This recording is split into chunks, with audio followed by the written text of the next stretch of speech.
In this project, the woman represents the Mother of Earth.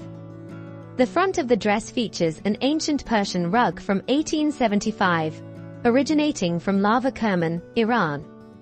This rug, called the Garden of Paradise, depicts various animals, parrots, and the tree of life at its center, symbolizing nature's abundance.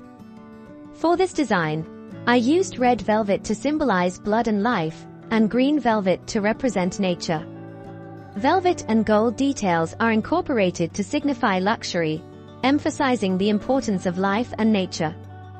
Fabric straps on the shoulders link life and nature, resembling roots. The skirt's bottom edge is adorned with various fabric patterns to highlight the fashion industry's contribution to pollution.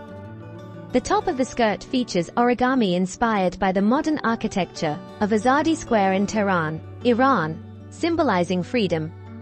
This element illustrates how trash rises from our feet and threatens our freedom. Black plastic is used to depict trash, emphasizing that today's fashion can become tomorrow's environmental burden, jeopardizing our nature and freedom.